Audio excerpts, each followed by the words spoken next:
Why do I love player development? Today we continue our series on why I love player development.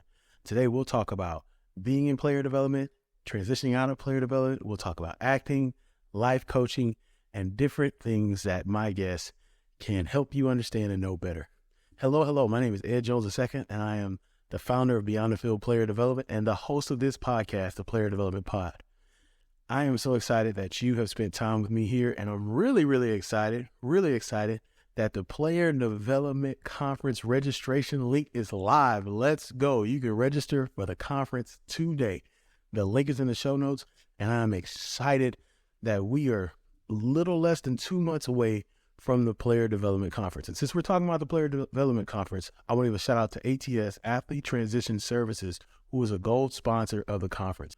We thank them for their sponsorship, and we are excited at the opportunities they provide for our attendees because of their sponsorship. If you're interested in sponsoring, please click the link in the show notes. All right, today I'm so excited. I have my guest, Drew Davis. I met Drew Davis when I was in player development. He was handling player development at UCLA. He's played at Oregon, was in the NFL, and Drew is a man of many gifts, skills, talents, because he's transitioned out of player development. Now he's a life coach.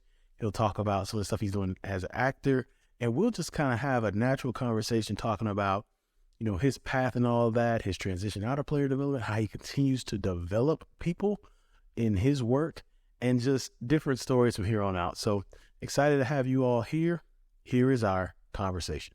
Player Development Pod family, we continue the series Why I Love Player Development. And today I got my guy, Drew Davis, Drewski on here. Drew, man, it's so good to have you on. I met Drew when I was at one of my stops, and we got to know each other in player development, and it's been great to see his growth and transition as well. So, Drew, if you want to introduce yourself to the Player Development Pod family, which you are a part of because you listen to every episode. So I appreciate this. Always supporting my people, man. My name is Drew Davis. I'm a certified life and performance coach. Used to be in player development at UCLA for 4 years. Got into that, continued to wanted to help student athletes and professional athletes, and that's what I continue to do. Awesome. So let's talk about this because Drew's very modest. Now, Drew played at the University of Oregon. Did you play for I Chip did. Kelly? Okay, so you played for Chip Kelly. You had an NFL career, and then you went back. Chip Kelly gets a job at UCLA, and how does that? Does he call you? Tell us how that worked when you were in play? Well, I was at Central Florida at the time. We were going on we had an undefeated season. We were going to play Auburn in the Chick-fil-A Bowl with Coach Scott Frost. And Coach Chip Kelly got the job at UCLA. I knew all of our coaches at Central Florida were going to Nebraska. I was a 28-year-old black man, and I was like, I don't really think there's anything for me in Lincoln, Nebraska right now. And then so I gave Coach Kelly a call, and I knew I was coaching at the time at UCF, and I knew I kind of wanted to be in the player development space. And I said, hey, Coach, congrats on the new job. I just wanted to see if you needed anybody else on your staff. I'm looking forward to doing player development, but if you have any openings, I would love to come in and, show you what I can do as far as a staff member. I knew he knew me as a player. But outside of that, I knew I wanted to do player development, so I wanted to make that known to him.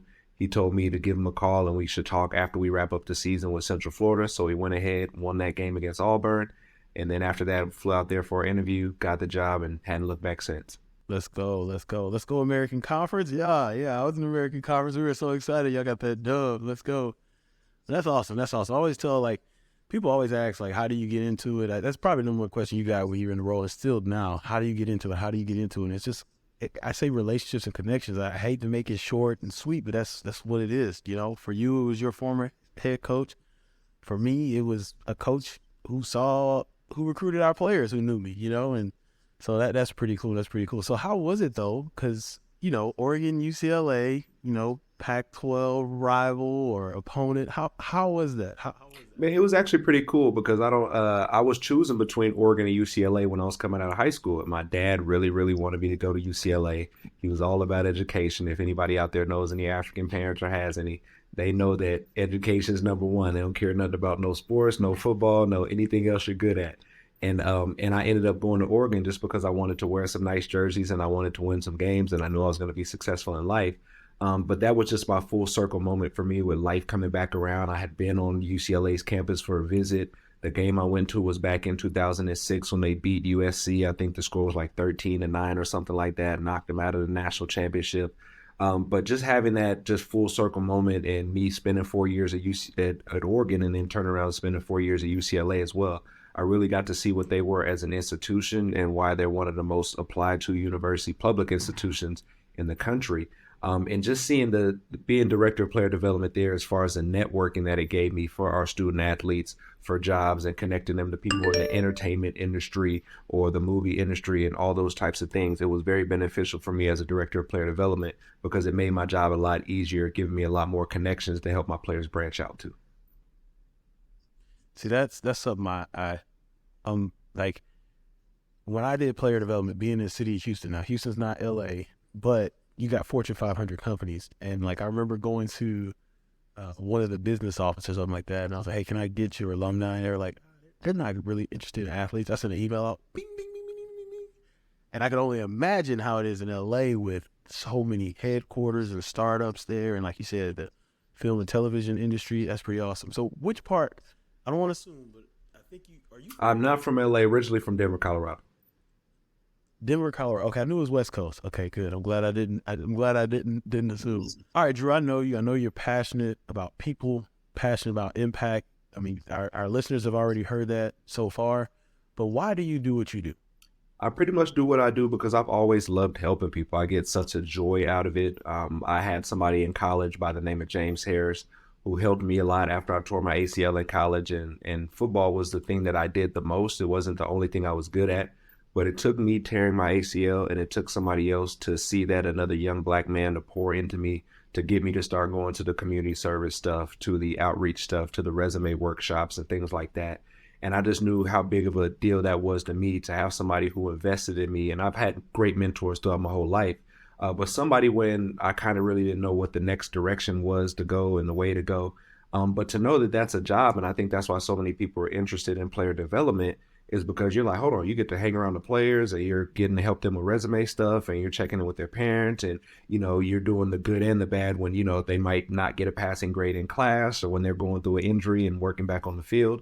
But I really get filled with helping these young men kind of find who they are and kind of find their path in life. Because let's not lie, a lot of them, they play football and they're there for football and they got scholarships because they have awesome athletic ability. But a lot of these guys are going to do some great things off the field. And my job is to help them realize that and to kind of give them that affirmation that they're going to do some great things outside of the sport and to continue to help and pull people up with them as they go along. So I'm just a person who just gets my cup filled by helping people. And I just know that we're putting more great young men into this world to make a difference. See, I love what you said. Like, that's, for me, and I talked about this before in the podcast, the click moment for me was like, holy smokes. I wanted to be a head coach of a football program, but I was like, I can literally be the head coach off the field of this football program and helping people. But I like what you said. You said, correct me if I'm wrong, football is not what I'm best at, it's what I do the most. Correct. And that is like, man, that's when I put out all the social media stuff, that one is that's gonna be a quick clip for the players. But I think players need to know that, like, and I would tell them that, like, it's what I would tell students is this, like, when I was a high school coach, they would say, oh, I got my scholarship, I'm one step close to the NFL. I said, you're just one step away from high school football. So you need to know what you do well. And so let's talk about that, because you're a man of many talents, and I kind of got caught up in that. And now that I've transitioned, we both have been in a role, we've had success in the role, but we both transitioned out of the role, still helping people who may be in the role of people in life. Let's talk about some of the stuff that, you are doing right now. You mentioned being a certified life coach, and I know there's other things that you do well, activities and skills you have. But I think it's important for people to see that even people, not only athletes, but even people in the role. The best thing one of my friends told me in the transition, he saw my resume, he looked at it, he said, I'm not even looking at this as a player development deal. He's like, you're so much bigger than player development. This is like organization stuff you're doing. And it's like, it kind of opened my eyes. And one thing I've been on is a path of going back to who I was as a kid, the different things, and just opening back, kind of taking that football brain out. You know what I mean? The buckling up, go hard, Oklahoma drill, no, I like drawing, or I like being in front of a camera. I like different things like that. So sorry, let me not talk that much. But let's tell us more about the skills and how the transition. The transition's been awesome for me. Kind of like you said, even if you go back to when you first left football alone and you're trying to find your way and you're trying to figure out what you're good at. For one, I know you have a family, so you're like, all right, I got to get the bills paid. That's number one. And then for two, you just hope you bump into something which you really like doing, that you wake up every day, that you're excited about doing, that you're figuring out different ways to do it. And that's why I really like your podcast. But for me, during the pandemic, I had so many friends who were working in college football who were either getting, their salary cut and reducted. And then also, if you weren't doing well around that time, you knew they were going to be making changes as well. Just being in college football, being around football, you only get 2 or 3 years at the most, to turn a program around to make a difference. And at that time at UCLA, we weren't doing too hot. And then we also had the pandemic, and that kind of, I think, helped us or saved us a little bit. But through this time, I was like, yo, what else would if I got fired, at the end of this year, what would I want to do? And the thing I went back to was that I was like, yo, I was going to major in theater arts in college, but my dad talked me out of it. Like I said, that African that you have around you. And he was like, you can't really do anything with that. But over the pandemic, that's the only thing that I was kind of like, what if I would have done this? What if I would have went this route? And also just during this time, I became certified as a life coach, and I got into performance coaching as well with athletes. And I was like, well, how can I talk to my athletes and people that I coach and my clients I have about taking a risk, jumping out on the ledge, going for something you want? And I don't really have something tangible that I have to show them recently that I've done as well. And so me returning to acting school right now, which I graduate from in May, I've learned a lot of great things there that I'm going to use in life coaching and when I go talk to teams and when I'm meeting with captains and bridge programs with freshman groups and things like that. But that's that kind of onus that you have, that you show people like, hey, go after what you want. Even if you don't get it or, you're going through it, it's about the journey more than the destination. And I have something that I can point to say, hey, I left college football. I went to acting school for a year and a half. I got some great things from it. If something comes from it, great. But also I have these skills that now I'm bestowing upon other people and helping them find themselves and become more comfortable when they walk into a room as well. So for me, that transition was interesting and is also still ongoing. Everybody that's a college athlete, even if you go to the NFL, you're going to transition. And so transitioning is getting those more personable skills on helping you become, a young man or a young woman who's growing into a space more that's kind of going into a professional space where they're going to be doing more, they're going to be growing and developing more. And those types of things are some things that you don't want to necessarily have to go through those in a trial and error situation. Like you rather have a coach that can help you prepare you better. And that's kind of what I do. It's interesting. You bring up acting school. I saw a post you had, and congratulations on this graduation that's coming. Let's go. But you said, I think, correct me if I'm wrong. It looks like y'all finished, for lack of a better word. I don't want to call it. Play. Yeah, performance. Yeah. Okay, so it was a play. It was a play. I don't want to say the wrong things. I don't want the actors. I would have to be, man. We're a startup, man. We ain't. I'm just like. But you talked about, you said, acting reminds me of football, or is it football reminds you of acting? Could you talk about those skills that you saw in the parallel? Because you've been in a role, I've been in a role. Big thing we talk about is transferable skills. So can you kind of talk about that and expound on that? Yeah, no problem. Like we were doing, so there's acting and there's theater. Acting behind cameras, you do a couple takes, you're done, you move on. Theater, you get your player, you get what you're doing, and you guys rehearse that for, when you get on Broadway and stuff like that, they do months of rehearsal before they take the stage and they do that. And so it reminded me of football in football in general, because football, you pay the least amount of games out of the other sports, but you probably practice the most. You're practicing 4 or 5 days a week to play one game, then you rest a day, and then you do it all over again. And then also in theater, once you've been training for all these months and rehearsing for all these months, you guys go out and you guys put on this play 2 or 3 times a night for 3 or 4 days a week. And, and you have to have different things that you do. With football, you're running over the same play 5, 10, 15 times during the week to get it right once or twice on Saturday or Sunday.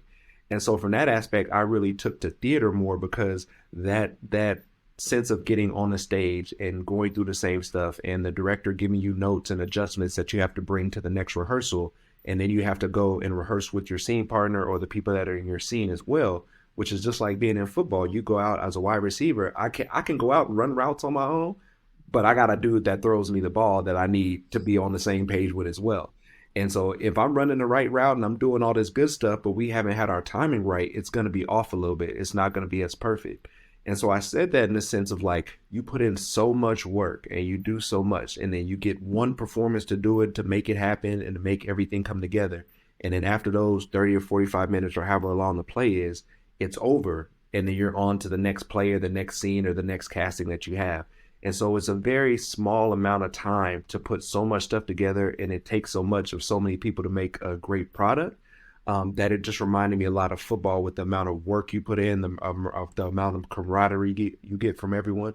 And it really brings you guys closer in that period of time, because you've seen somebody start a scene or something where they start at a certain level and they grow so much that you've seen the growth. And I'm pretty sure we can attest to that as directors of player development, where you have freshmen come in and you're like, oh man, you're a long way from where you need to be, brother. And then next thing you know, they're coming into your office as a senior, and they're some of the guys that you lean on to be mentors, to help the freshmen when they come in, to say, hey, this dude's a little bit off the path. Can you bring him back a little bit? And it's about the same thing, about seeing that growth over that amount of time. So I appreciate you saying that. I think one of the things, I got two things from what you said. I think one of the things I've learned in sports is teamwork might be the most overrated word used in athletics. And you talked about it like, yeah, I got this scene, but it's not just me, right? Like, just like we would say, oh, you can't, yeah, you can go out there. That post route is nice post route. Who's throwing it to you? You know, hey, that setup is awesome, but who's creating this scene? Who's creating, the relationship I learned in class? Antagonist, yep, you're right. Yeah, I got her. Okay, there we go. Yes, Mrs. I forgot what my teacher name is, but she's probably excited to her. But that chemistry, right? And it's just like, it's one of the most overused words I've seen in life, in athletics, but it's really, truly, teamwork is really a life. Like, it's an everyday thing. And when you said that, I was like, man, like, it just reminds me, because unfortunately, had seasons where it's like, oh, teamwork, family, work together. And you're just like, nah, this ain't it, y'all. Like, this ain't happening, And so the other thing you brought up, and this kind of goes, I read this book called Range by David Epstein. David, I don't know if you listen to the podcast, but if you do, that's incredible. I'll write a forward for your next book. But anyway, he talks about how generalists succeed in a specialized world. And I was always, so you're growing up, your dad, I know what you're talking about. I live in Houston, Texas, and there's a big population of Nigerian Americans in Houston, specifically A-Leaf, Texas. And I remember my friends, I'd be like, why don't you just do that? No, I got to be a doctor, lawyer, whatever it may be, right? So for me, it was a little different. It wasn't that. It was, what do you want to do? And I always was like, I don't know. Like, I just like life. I like helping people and like just building skills over time and how that actually helps. Like, it's a pretty interesting book. I had to give a shout out. The link is in the show notes. Y'all go get it. So I get the Amazon publish. But anyway, but it's just, I really, really like that, because that would be my message to players. Like, some of our players would love anime, and they would like, yes, you can talk about it. Like, do you know how many people would listen to you if you put a camera in front of you and said, hey, this episode, this is what I thought about. Like, or we had one player at Kansas, really helped him. He loved nature. And so I was like, dude, just every city we visit, give us some stat about whatever that is, like whatever. And so I think that well-versed, that was one, like you said, one big thing I tried. Whenever it came to my office, we definitely try not to talk about football. How is life? How is life? What are you learning? Who do you want to be? And how are we getting there? So, all right. Okay, so let's talk about, you being a certified life coach. And correct me if I'm wrong. It's quality over correct. Quality? Let's go. Q over Q. And, so this series is about people who can help people in the role. And I know how it is. It's about programming time. It's March. People start that summer programming, or like you said, transitional stuff, bridge stuff. What services would you provide someone in this role? Well, for someone in this role, I provide coming in. Like I said, I work bridge programs with freshmen. You got coming in, you're trying to get them more acclimated and comfortable with each other. We could do some nice group stuff with them. And then also your squad leaders or your captains on your team. It's real important to get them together, for them to be on the same page to continue to build what they've already built and got so far, and also building that camaraderie between them, making them have discussions on what they want this team to look like this year and how they're going to set the tone for that. But then outside of that, just coming in for bigger, more team stuff, more performance-based stuff. Like I said, I do that, study sport coaching at the University of Denver. and getting them to figure out how they perform their best. You have a team full of about 110, 120 guys, and a lot of them are still figuring out how to be professionals. What time do I need to get here? And what do I need to do to get my body ready to hit the field? Doing things like self-talk, working on things like imagery, try to helping people perform. So helping people find the ways they perform best and talking to them as an overall group. But then also just doing some activities that have them be able to implement these things on the field as well and in their day-to-day activities, off season, in season, and just helping them grow as young men. That's a lot of what I do. No, I appreciate that. I think when you talked about the overall team performance, that aspect, I think that is so needed, and I've seen it usually after success. When you have a successful season, it could be individual player or a team, that aspect of doing it again, because I love what one of the greatest coaches do at Nick Saban. This year's team is this year's team, ain't last year's team. I think, because how it is, some guys are going to graduate. Like it was some old heads, as they would call them, that were making plays. They out of there, or this was your breakout year. Your breakout year happened because you had 2 or 3 people. You're the inside receiver, but you got Drew Davis out here too, taking people off of you. Now it's, we could just target on him. And so I think it just even mentality, even for coaches, to be honest, like how do we realistically perform and stay at this level? So I think I am telling people listening to this is why you need to bring them in. Okay. Right there. After the success, at any point, you need to bring them in. That's going to happen. So what does the engagement look like? So let's say I bring you on campus for bridge, for, hey, we just had a great season. I want to, keep these guys mentally locked in, or, hey, we did not meet our expectations. We need you here. What does an engagement look like? So an engagement looks like, before I get to campus, we'll have a conversation, a meeting on, what things you kind of want to address, the concerns that you have. It'll begin with, talking about things like who your captains are, who's left the program that you're trying to kind of replace in that leadership role or just that substantial role that, you're going to have a unique opportunity to fill with somebody who's going to be up and coming. But once I get to campus, I get there the night before or the morning of, I try to make sure I'm there. But then we say the engagement is in the afternoon. I want to spend as much time in the building as I can in the spaces that the players are in to kind of get the vibe and the feel of what's going on, to see how people show up. I know at UCLA, we got started early in the morning. So, are there people that are dragging in there at the last second? Are there people that are there early and get stressed out and whatnot? But a lot of that, and a little bit of that's having conversations with these players or these kind of administrators in these roles or in these positions. But then once we have whatever that looks like in the afternoon, that engagement, it's going to be filled with a lot of, PowerPoint stuff, but more so talking, making sure I get the players up on their feet, as far as, some players that are down on the floor, going through scenarios, asking them pinpointed questions, and a lot of action plans that they can leave with to take back to their dorm rooms, to their apartments, and to apply to their practicing, in whether they're spring practice, fall practice, weightlifting, school class, things that they can apply to those areas of their life, and that they can come back and say, hey, I examined this part of my life. And when we talked about, having an optimal performance level, and on a scale of 1 to 10, I think I'm more so a 3 or 4. I like to be calm before my games. I'm going to start making a playlist that has, 10 or 15 songs that I start listening to 45 minutes before we have to leave the locker room and take the field. Like, stuff like that is very important, to have a rhyme and a reason for why the players do things. But just having action-based plans to put in front of them. And then also at the end of it, they will all get my contact information that they can reach out to me. And I don't like to do one-stop shops where I just come by once, hit you, and I'm gone, and you won't see me till the next time. I like to kind of set it up to the point where I'm like, okay, well, how can we get in front of the players? How can I get in front of the players twice this year? What can we do? What price point do we have to be at? What are you guys looking forward to getting out of this? And so a lot of that's based on just me trying to really build and cultivate a relationship to bring the teams the things that they want and to address the situations and the good things that they want to talk about. Awesome. I appreciate that. I think 2 things you brought up that I used to value so much around people: action items, and hey, we got to find a way to engage them more than just this. Because it's like, how it is, man. Like, somebody comes in, and not everybody, but someone comes in, you hit them, boom, it's tough to get a hold of them. Then that January, when they know that new year, that budget about to get, hey, how you doing? It's like, no, man, I need you. Like, I was serious, so that is huge. And for you all listening, you may not know how huge that is for athletes. I'm telling you, like the action items and having a person that they can see multiple times, that helps so much. I learned that really big time at Kansas. They're like, hey, is he coming back? Absolutely, we're gonna work that. So appreciate you sharing that. Now, how can these listeners find you? Where they need to go? What social do they need to find? If they're in LA, no, I'm just playing. You wild, man.